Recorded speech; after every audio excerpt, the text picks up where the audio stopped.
There is one singular type of person that the world continuously rewards over and over. And it isn't the most talented or the most disciplined or the most virtuous or the most morally aligned person. It is the person who never ever feels full. They move completely differently to any other human archetype. They don't stop when something in their life works. They don't rest when something finally lands, when their advertisement finally gets views. Satisfaction to them barely registers before it even turns into impatience. What looks like ambition from the outside feels more like hunger from the inside. And it isn't an appetite. It isn't a lack of saturation. It is real hunger. It is the kind that doesn't end even when you've eaten, even when you've finally gotten that meal that you've been hunting for. This isn't any sort of drive, because drive has direction. This is momentum without any sort of arrival. And at first, it may look impressive. Hunger keeps you moving when other people are stalling. It makes discomfort something that's finally tolerable. It makes you finally feel like you're succeeding. It makes your excess efforts, it makes them feel normal to you. And while others are pausing to evaluate where they are and they're analyzing their situation, the hungry person is already halfway to their next goal. It's crazy, isn't it, right? It looks to you as if they are never stopping, as if they've got infinite momentum and they're just rolling down the hill. That is why the world opens the doors up for them. That's why the universe rewards them instead of punishing them. And it isn't because they're better, but it's simply because of the fact that they're never done. They're never finished. They're never finally satisfied. However, hunger never ends, and it doesn't specifically end at achievement. That is the part that nobody tells you about this hunger, about this state of such hunger that you never ever stop. You never reach a point where it finally quiets down and it says to you, good, I'm still here, I'm happy. What it does is it replaces satisfaction with acceleration. And the moment something stabilizes, the moment something finally feels full, the moment something finally feels correct in your life, it feels aligned, it starts to rot and it starts to get rid of it. Rest feels suspicious in the mind of the hungry. Stillness feels like decay. And silence doesn't feel like a neutral thing. Slowing down doesn't feel something positive. Instead, it feels like a threat to them. And you stop asking yourself whether something is enough and whether something is, actually satisfactory for you. Enough and satisfactory disappear as categories. Instead, they simply transform into not enough, and they transform into keep pushing until you're happy, which you never achieve. And that's where that hunger, that's where that drive, which again, like I said, it's not drive, but I need a different word than hunger, it stops looking like a trait, and instead it starts behaving like a condition. It starts behaving like something insane.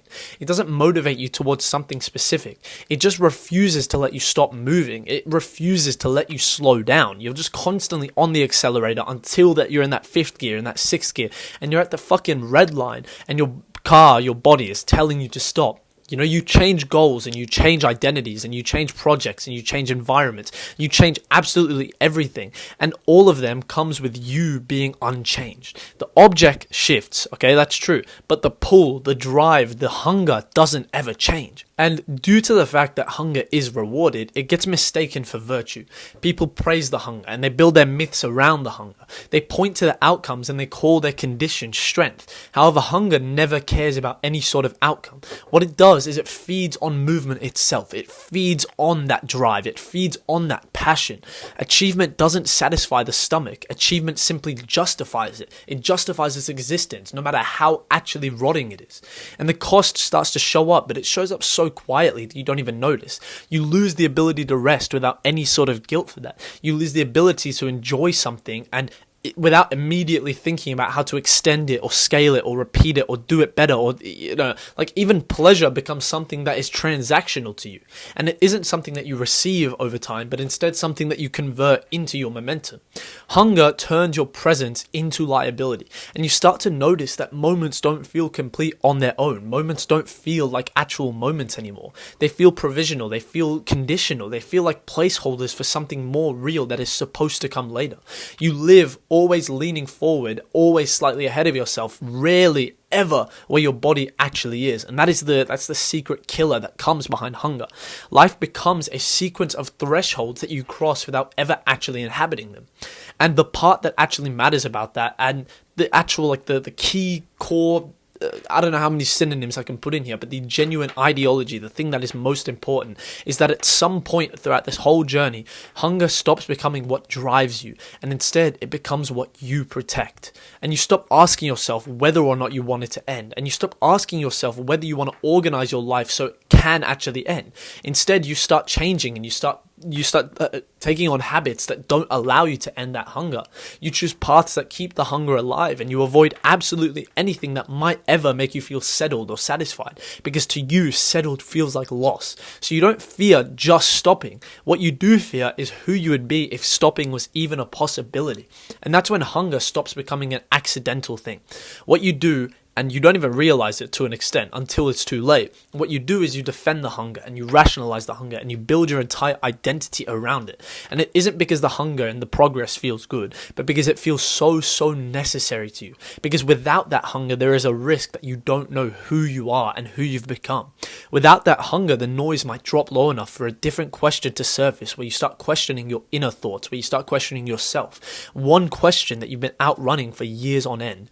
Like I said in the title, I might have said it earlier in the video, the world belongs to the hungry because the hungry never asks if the world is worth belonging to. That sentence is a bit dense, it's a bit stupid, but if you listen to it over and over, I'll say it again for you, just so you actually hear it. The world belongs to the hungry because the hungry never ask whether or not the world is worth belonging to. What the hungry do is they continue to push, and they keep taking, and they keep winning, but they're not satisfied with their wins. They keep reaching for more and more, but they never stop to pull back what they've actually grabbed. And the world reshapes itself around that posture, around that forward-leaning posture with their neck always facing forward, never turning around to check their blind spots, check who's behind them. It's faster, it's sharper, it's less patient. The hungry people are all those things, but they're also less capable of holding on to anything that doesn't move. And this video isn't some sort of warning to you if you're too hungry, because if you are hungry, then realistically you're making progress. You might be successful. What this video is an observation of a state of mind which rots you from the inside while making you feel like everything outside is useless. It makes you chase materialistic items instead of internal successes, instead of internal wins. It makes you avoid the habits like meditating and journaling and sleeping well because you need to chase a K extra a month, or you need to chase more metrics and more positive fucking AdSense and views, etc., etc. Hunger doesn't make you an evil person. What it does is make you an effective person. That is true. Hunger drives you. It also, however, makes you unreachable by satisfaction. Satisfaction will never catch up to you. You do not ever arrive to something. What you do is you circulate, and you don't ever consume. You graze endlessly, even if the grass tastes like shit, even if it's dried out and old, even if the grass is green, you don't notice that grass is green. All you're doing is grazing forever, and it's never ever actually long enough to make you feel fed. It's just long enough to make you feel like you don't need to continue hunting for better grass. I don't know if I put it in right words in that term, but if you think about it through a different metaphor, I think it would make a bit more sense. So if any of this actually feels familiar, if you understood what I just said, then it doesn't mean you're broken. It's not because you're shattered and you're a broken person who's never been hungry before. It's because you're stuck inside that rot. You've already justified it to yourself. You've already told yourself 1,000 times that this hunger is okay.